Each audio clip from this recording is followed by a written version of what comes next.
Good morning. Hello, and a very, very warm welcome. My name is David Roth from WPP, and it's a pleasure to have you join us for our 11/11 Global Shopping Festival broadcast studios in conjunction with Alibaba. Well, it's been a very hectic 6 days of broadcasting so far, starting on the first day of the shopping festival, on the 1st of the 11th for the 2021 Global Shopping Festival. Well, all those days have been anchored out of our studio in the UK, but today our focus changes to Asia, Australia and New Zealand. And I'm absolutely delighted to be able to introduce our anchor and our host for all of today's sessions, a good friend of mine and a retail expert extraordinaire, John Bird, who is also the chairman of vmly&r Australia and New Zealand. John, it's fantastic to have you hosting all of the activity that's coming out of our studio in Australia. Thanks very much indeed for joining us. David, thanks very much for inviting me. I mean, this is an incredible event and an incredible 11 days of broadcasting, and we're really thrilled now to turn the spotlight onto APAC for today. I mean, you and I experienced 11/11 firsthand in Shanghai a couple of years ago, and it really was a mind-blowing event, wasn't it? Well, it was, and I think the thing that really struck me when we went, I think, first of all to the gala evening that kicked off, obviously the structure is slightly different over the last couple of years, but when we went, the gala event was the kickoff of 11/11 at midnight, as the clock sort of hit midnight for the 11/11 day. Just the vastness, the scale. But in addition to that, it was just the sheer excitement of the event. It felt like the art of shopping had an amazing injection of entertainment, of excitement.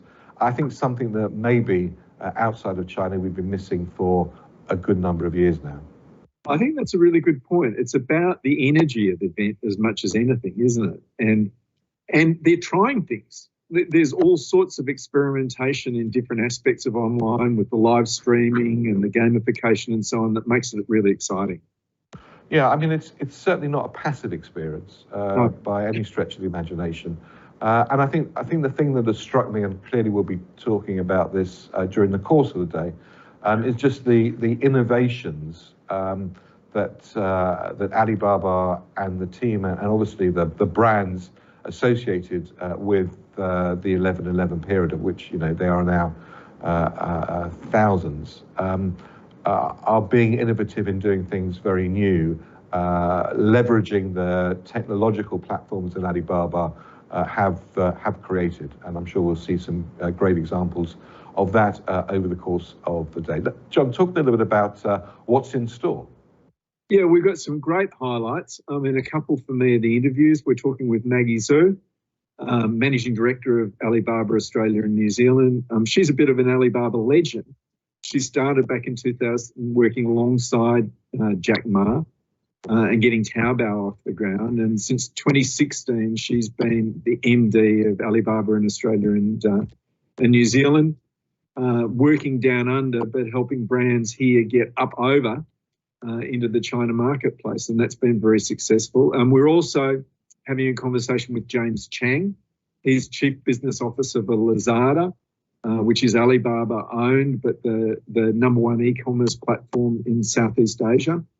And we're also having a chat with Dhiren Arman, who's Kraft Heinz APAC CMO, about what 11/11 means for him, his business and his brands.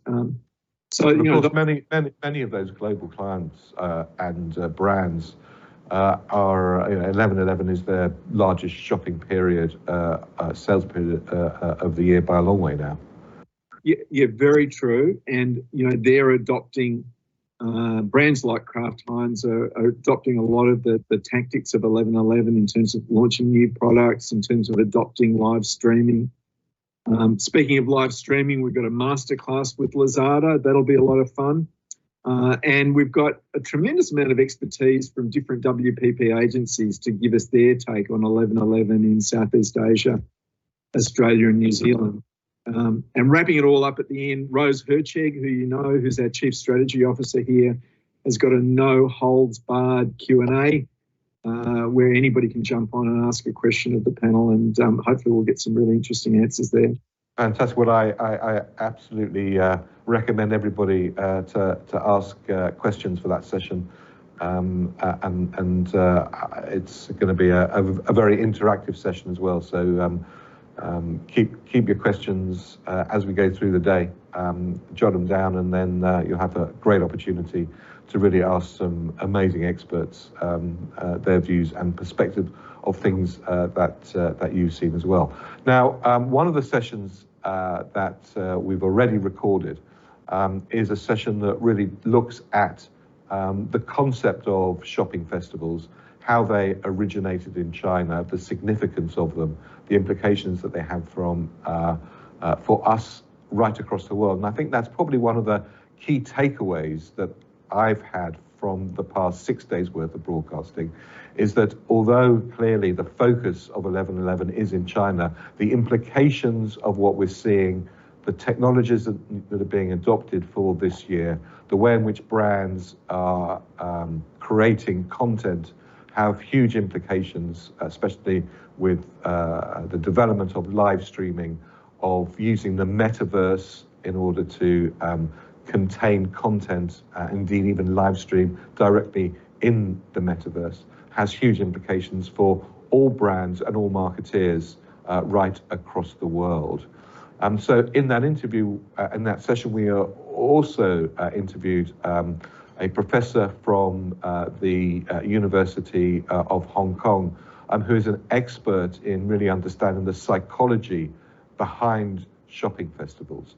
So let's start off our day by taking a look at that, and afterwards I have great pleasure in handing over to John, who will be our anchor for the rest of the day. So let's take a look. Thanks, David. Well, a very warm welcome. Thank you very much indeed for joining us for this session, where we're going to have a look at a little bit about the makeup of Chinese shopping festivals. This session is called Dates with Destiny. Now, China has a rich 3,000 years worth of history. It's also the largest population in the world. None of those things will surprise you. But it also has a retail market like no other, and maybe that will surprise you. There are three very extraordinary features of retailing China. The first is that the nation's shopping really does happen via online and happens via mobile. They're super apps that link browsing, discovering and sharing, and also buying. And I suppose, like many other markets around the world today, e-commerce has been accelerated by what we've gone through in terms of COVID, and in certain countries are still going through as well. Now, there are about 695 million internet users in China, and over 75% of those connect with mobile. Now, once the Chinese consumer goes online, they go shopping. And that's why over half the world's total e-commerce now takes place in China. Now, I'm also going to give you a few statistics because I think it's important to set the frame of those. But don't worry, there are only going to be a few numbers. Now, of course, the ability to pay digitally really did revolutionize the e-commerce success in China. And the Chinese consumers spend at least 2 hours per day on their smartphones. Now, mobile devices generate about 80% of e-commerce sales, and I suppose that compares to about sort of 36% for the rest of the world. And more than 80% of smartphone users in China actually use mobile payments. And again, if you compare that to the US, that's about 27%, or still is indeed 20%. Might have increased slightly over the pandemic period, maybe to 31%. Now, 45% of households in China now are prepared to keep using the online stores that they've discovered for the very first time during the lockdown period, as indeed quite a lot of us probably will do in our own lives as well. Now, China is the home of shopping festivals. It's, I suppose if you want to summarize it, it's shared experiences all taking place sort of both online and taking place offline, enjoyed by, you know, friends, family, and as we'll talk a little bit later on, with celebrities as well. Now, it's as much about entertainment as it is about getting a good deal or getting a bargain, and we're going to talk a little bit about, in that sort of context, what a good deal is all about, because it's not just about a discounted price, and in certain categories now, across the 11/11 period, there is no discounting at all. Now, shopping festivals are here to stay and shaping the future of Chinese retail. So let's take a few minutes to contextualize how we've got into that particular place. What was the birth of the Chinese shopping festival? Now, traditional pre-Christmas shopping season in the West was about being able to buy products maybe that were discounted and to generate a whole series of sales. In China, we see an amazing amount of speed in terms of the way in which development happens. I'd categorize it as, you know, a different type of speed. China's speed is probably 30 times now the speed of other marketplace. Now, if we just compare for a few minutes, I suppose the shopping activities, the promotional periods that have been developed in the West, they tended to be around various different religious holidays. And they were needed then also to boost sales during the slow weeks, to shift excess stock. The sort of stock you may well have sung happy birthday to maybe 2 or 3 times whilst it was in the warehouse. Of course, Black Friday, the biggest single shopping day event in the US, that was the day after Thanksgiving where lots of people suddenly decided to take that day off and to hit the stores. And of course, it was called Black Friday because that was the first day of the year when a lot of retail stores moved from being unprofitable, red, to being profitable, black, and hence Black Friday. Of course, there are lots of other market-driven events, back to schools and Secretary's Days, all designed to get consumers in the mood to buy. Now, in China, there's no widely accepted religious calendar around which shopping festivals have really been built. Of course, there's the Spring Festival that marks the Lunar New Year. You know, that has several millennia in terms of its history, and that always brings additional spending, but it's normally on food and drink and latterly on international travel. And gift giving has traditionally centered on the traditional laissez, the cash presented in lucky red envelopes. Amazingly lucky if you get one of those envelopes and it's got lots of money in. Now, in 2000, the Chinese government created the Golden Week's holiday periods, and they coincided with 2 national holidays, Labor Day on the 1st of May and the anniversary of the founding of the People's Republic in 1949, that was October the 1st. And on those periods, holidays were given, paid holidays were given, and the stores offered big discounts and special offers. You know, huge volumes of goods were sold over that period, especially electrical goods and white goods, goods where you had which were expensive, and you could defer your purchases of those to those periods. And because of their success, the Golden Weeks were very much a victim of that success as well. But Golden Weeks became associated with shopping. You know, the traditional Chinese holidays were more about family reunions and dining together. And here we see that first sort of link, because Golden Weeks made that very, very crucial link in consumers' lives between key dates and then reasons to spend. So from big spending Golden Weeks to mega spending shopping festivals. You know, one of the drivers of the growth of all of that was the simultaneous rise of the internet, connectivity and e-commerce, and what I believe was a stroke of marketing genius. So how do we go from Golden Weeks to shopping festivals? Well, it all started in Ningbo on the eastern seaboard, not that far away from Shanghai. And a group of young female students decided that on the traditional Valentine's Day in China, if you weren't attached to somebody, you didn't get a gift. And they thought, well, actually, why don't we purchase our own gifts? And they created this thing on 11th of 11th because in Chinese, 11/11 looks like the symbol of people who are unattached. And they created this festival activity around Ningbo. Well, of course, Alibaba, being the amazing understanding of Chinese consumers, but also understanding marketing, found out about this and thought, actually, that was a great idea. Well, why don't we ask all of our vendors on our platform for next year to give a small discount for the 11/11 day? And in the first time they did that, only 27 brands participated in the very, very first Singles Day. And that has grown to, as we saw earlier on, in 2000, $74.1 billion was spent over that 11/11 period. And of course, from an Alibaba perspective as well, that became the catalyst, because so much volume was going through, for their development of a much bigger ecosystem around cloud computing and logistics as well, in order to be able to cope with that volume. So the 11/11 festival became the greatest show on earth. Now, there's much more to shopping festivals than just the shopping as well.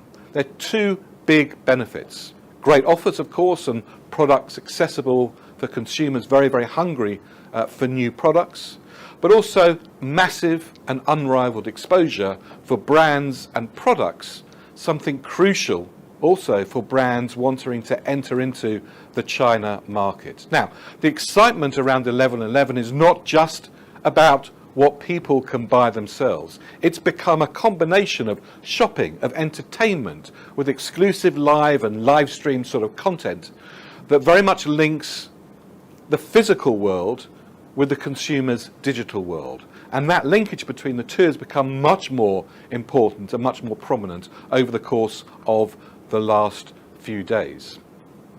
Now, traditionally, 11/11 started with a gala event, and now that is on the 11th, which is the end of the 11/11 period. And celebrities like Miranda Kerr and Daniel Craig and David and Victoria Beckham and Kobe Bryant and Taylor Swift, to name just a few, have participated in these mega events as well. In 2020, 26,000 plus brands, 84 countries and regions, offering 1.2 million new products from overseas to Chinese consumers. Now, many people compare 11/11 to Black Friday or Cyber Monday, and that's a mistake. So please don't do that. They are amazingly different. And to help us understand all of this, I'm delighted to introduce Professor Ivy Dang of the University of Hong Kong. Professor Dang, Ivy, thank you very much indeed for joining. Thank you for inviting me. I'm so happy, to share my knowledge about shopping festival in China. Well, thank you very much indeed. It's getting late in the evening in Hong Kong. Thanks for joining us live. Ivy, perhaps you can first of all give us some sort of context, because clearly from its very origins in Ningbo, 11/11 has touched the hearts and minds and souls of the Chinese consumer. What is it about the psyche of Chinese consumers that is so attractive to the whole concept of shopping festivals? Yeah, I think that it really stems from, our ancient culture. It's like from in the old days, how the Chinese farmers or the people live in village, how they shop. Actually, yeah, I think that really stems from this ancient tradition of gathering for festival shopping events. During the ancient time and in the old days, actually still in many rural areas, they're still doing it. This is that, so there are like traveling traders and who would stop in different villages on different days of a month, right? So they stop by different villages and on different days. And, and typically for village people, like once in a month, they will have this opportunity to go to this market. and for big shopping. So that's kind of like a festival because it's very difficult to purchase goods, if these traveling traders are not there. So these traveling traders will gather, on that specific day, and the people will, just come out and shout out to each other, and the families and friends, everyone will, go to that market on that specific day of the month, usually happening once a month, and we call it 赶集 in Chinese. So it's really about an ancient culture, this type of shopping festival. So it's actually not new, but nowadays it's kind of like the e-commerce version of 赶集. Now those shopping festivals or shopping occasions or market occasions, I suppose it's better to talk about them. I presume that in those ancient times, they were also a mixture of sort of entertainment, of meeting people, of seeing things that they hadn't seen before, of innovation being brought to them. Yeah, exactly like that. So during the 赶集, this on the market, it's not only about selling and buying, but also, there are some entertainment, like, people there will show off their skills, for example, like whatever their, fancy skills, and people will give them some small money, and some people will sing, some people will dance, I think, and other people can show some of their Chinese kung fu or Chinese magic tricks. So yeah, it's really what's happening, on this 赶集 market. It's like a mixture of festival and shopping. So what do you think it is about the link of the past to what we're seeing at the moment? At the moment, I think now, speaking of the Alibaba, this type of shopping festival, it's really about unite two things. First is shopping, and the second is the festival, right? I think you also mentioned about, like, in the West, we have the Black Friday, right? We have the pre-Christmas sales. I think it's different from the Western type of shopping because it's really just about shopping. It's about the promotions and the discounts, offer discounts. But now I think nowadays in China, what the Double 11 offers is more than that. It's about a festival where all the family, will, gather together and shop online. They will discuss what are the good deals and even watch the, festival, like the Double 11 Countdown Gala Festival. The Double 11 Countdown Gala concert together to enjoy the moment. Yeah. To me, it's like, more like equivalent to festival like the carnivals and Olympic Games, World Cups, those kind of festival. Now, you're an expert both in marketing and consumer psychology. Putting those two things together, is there anything that is so specific to the Chinese market about shopping festivals that you think would not apply to festivals of some form working outside of China and Asia? Well, I think first of all, as I mentioned, we have this kind of ancient tradition. So, and also I think for Chinese is like for our culture, we are more like family oriented in a sense that we are now many Chinese young people still live with their parents, right? And they like 3 generations live together. And this kind of family oriented shopping, I think that's quite unique in China compared to the Western world. Yeah. So people really like to shop together and discuss about shopping and share the experiences together. Yeah. I think that's a social part of shopping. And let's explore the social part a little bit more, because in a sense, maybe over the pandemic period, the social side of shopping has not been as important because many of us have been shopping inside of our homes as opposed to shopping outside, and shopping solely as opposed to shopping with our friends and our family. One of the new features that I've seen being introduced for this year's 11/11 is a way that you can shake your phone if it's near a phone of a friend of yours, and you can exchange the lists of items that you put into your shopping basket for 11.11.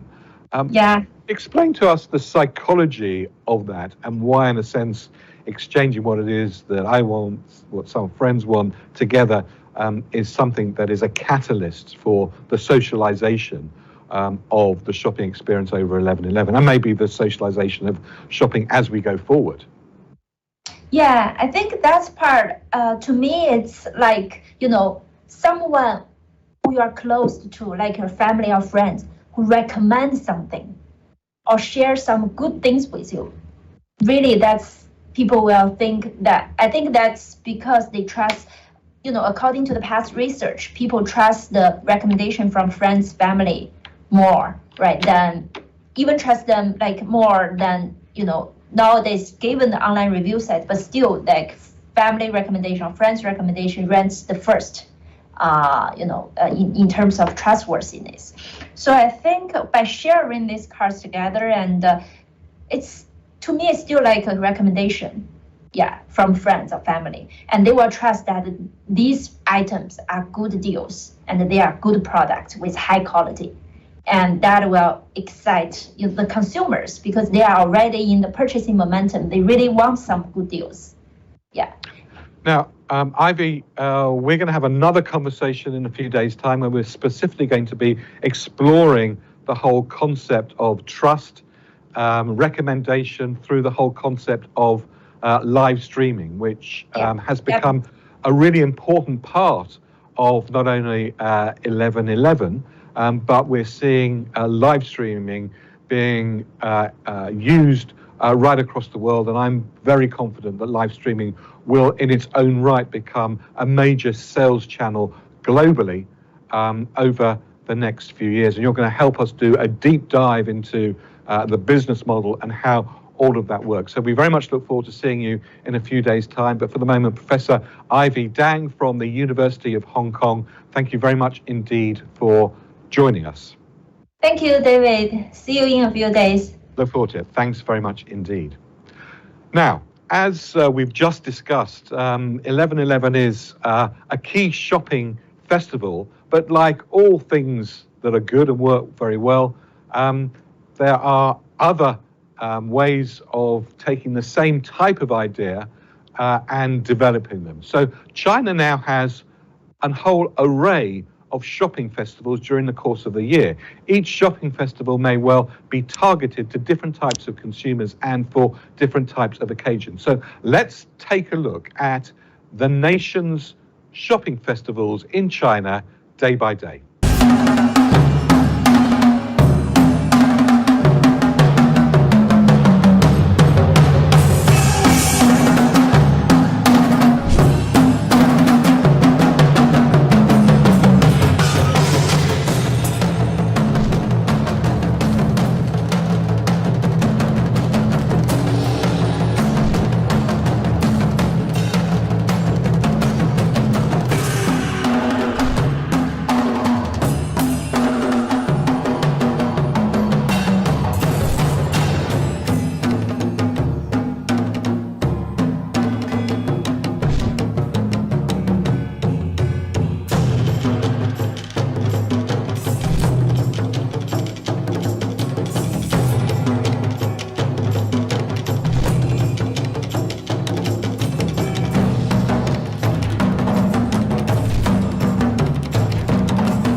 Now, shopping festivals per se in China, and I believe increasingly more across the world, are going to be too big for brands to ignore. And success at these occasions does not rest on tactics. It's not about a discount. We're seeing live streaming come into flow. We're going to have a couple of sessions on that, as it's so important during the course of our broadcastings over the next 11 days. We're seeing how luxury is becoming a major area for the shopping festivals, and in the luxury sector there's not a discount in sight. It's all about content. It's all about creating a new experience as well. Now, it's very important, I suppose, to ensure that we all understand what are the key strategic drivers that are going to make your activity during a shopping festival work well. So here are just a few, 11 really quick snippets that we will be expanding on over the course of the 11 days with sessions specifically on a number of these. First of all, you need to be guided by the data. It's the data and the granularity of the data available during those shopping festivals that help you over the period. There's a great opportunity for brands to win sales even before the events begin, during the pre-sales period. They might well have been for singles to start with, but now they're for everybody. They're not all about the discounts. It's about innovation, creating new products, creating new experiences. It's now not just for products, it's also for the experience economy as well. There's shopping, and of course there's then shopping festivals. Now, your planning for shopping festivals must be almost perpetual. These things are too big to wake up one day and think, well, what should we do in a couple of months' time for the global 11/11 shopping festival? It requires supply chain, it requires manufacturing, it requires propositional work, it requires creating a whole lot of content. And again, we're going to have sessions on how to excel in all of those as well. And of course, the festivals might well have been, to start off with, for Chinese consumers, but they're also for foreign brands to celebrate as well.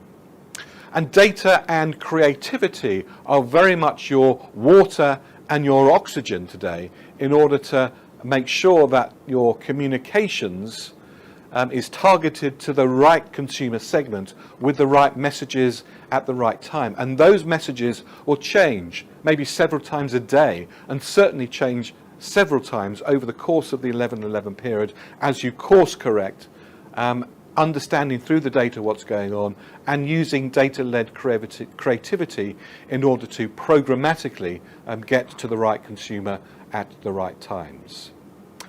The events themselves are huge, but it's very important to understand that the brands that participate don't have to be.